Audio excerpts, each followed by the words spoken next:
میرے 50 سال سے زائد عرصے کے مطالعے اور غور و فکر کا حاصل، جسے میں نے آج کی اس الوداعی نشست جو ہے درس قرآن کے اعتبار سے، تو اس کا تحفہ جسے میں قرار دے رہا ہوں،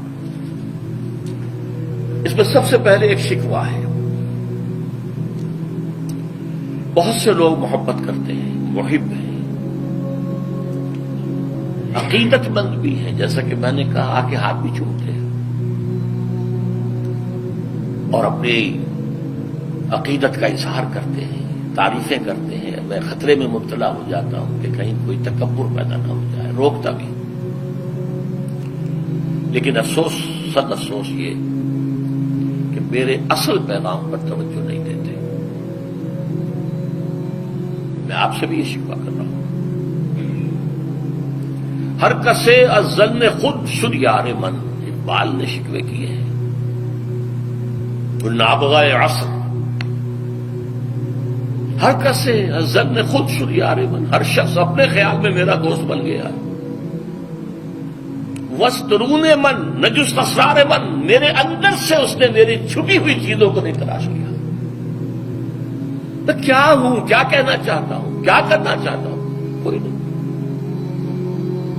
شاعری پڑھ لی اور سر جھوم گیا، سر دھل لیا، بس اقبال نے بنا لیا۔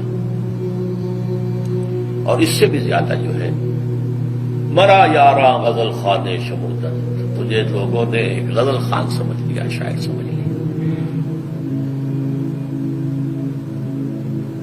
میں جس طرح سے مجھے بھی بس ایک مدرس سے قرآن سمجھ لیا گیا۔ میری اصل زندگی کس کام میں بیتی ہے، میرے اصل مقاصد کیا تھے، میرے اصل ہدف کیا تھے، اور ہے اللہ کا فضل ہے، ایک شوشے کا فرق نہیں ہے،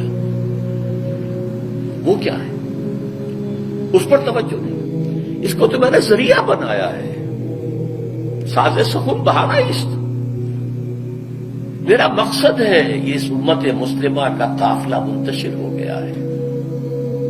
اونٹنیوں نے توڑا لی ہیں اپنی رسیاں، ناقہ بے زمام ہو کر کوئی ادھر کوئی ادھر، کوئی ادھر کوئی ادھر، ان کو پھر ایک قافلے کی شکل میں لانا چاہتا ہوں، جمع ہو جائیں وہ منزل کہ جو اللہ نے ان کے لیے معین کی، رسول نے معین کی، اس کی طرف پیش قدمی کریں۔ میرا تو مقصد یہ ہے۔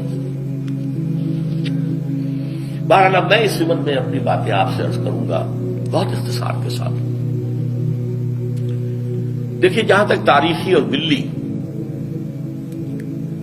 معاملے کا تعلق ہے، میں ماضی سے اس وقت صرف نظر کر رہا ہوں، تو بات لمبی بہت ہو جائے گی۔ البتہ میری کتاب سابقہ اور موجودہ مسلمان امتوں کا ماضی، حال اور مستقبل یہ موجود ہے، اس کو پڑھیے۔ ماضی کیا ہے ہمارا، بنی اسرائیل کا ماضی کیا تھا، یہ دو ہی امتیں دنیا میں رہی ہیں، امت سابقہ، امت موجودہ حاضرہ۔ حال اور مستقبل کے بارے میں جو باتیں میرے سامنے آئی ہیں، اور یہ آئی ہیں کتاب و سنت اور حدیث کی روشنی میں، اور پھر جو اللہ نے تعقل، عقل سے کسی چیز کو سمجھنا، اس کی جو صلاحیت دی تھی، اس کا حاصل کیا ہے۔ نمبر 1، جیسے ایک فرد کی زندگی کی سب سے بڑی حقیقت موت ہے، اس دنیا کی بھی سب سے بڑی حقیقت الساعہ، جسے ہم قیامت کہہ دیتے ہیں۔ ایک وقت آنے والا ہے، یہ سب دگرگوں ہو جائے گا، پہاڑ جو ہے ریزہ ریزہ ہو جائیں گے، یہ ہائی رائز بلڈنگز جو ہیں ان کا نام و نشان نہیں رہے گا، مارگلہ ٹاور جیسے بیٹھ گیا، یا ٹوئن ٹاورز امریکہ کے جیسے بیٹھ گیا، یہ پوری دنیا قاعاً صفصفا، یہ زمین بالکل کھلی چٹیل میدان بن جائے گی۔ وزلزلۃ الساعہ، سورہ حج کی پہلی آیت، یا ایھا الناس اتقوا ربکم ان زلزلۃ الساعۃ شیء عظیم، وہ آئے گا۔ اس کے ایک وقفے کے بعد قیامت آئے گی۔ یہ قیامت نہیں ہے، یہ اس کو ہم قیامت کہہ دیتے ہیں، یہ قیامت، یہ الساعہ ہے، جبکہ پوری یہ عالم جو ہے یہ ہلاک ہو جائے گا۔ کچھ عرصے کے بعد پھر انہیں اٹھایا جائے گا، یہ اٹھایا جانے والا دن قیامت ہے۔ قام یقوم قیامت کھڑے ہونا، تمام انسان زندہ کر دیے جائیں گے اپنی اپنی قبروں سے، یا جہاں جہاں بھی ان کے کچھ بقایا جات کہیں ہیں وہاں سے بھاگے ہوئے چلے آئیں گے۔ اس کے بعد یوم قیامت کے بعد یوم آخرت شروع ہو جائے گا۔ پہلی بات تو یہ سب سے بڑی حقیقت، سب سے بڑی حقیقت، سب سے بڑی حقیقت۔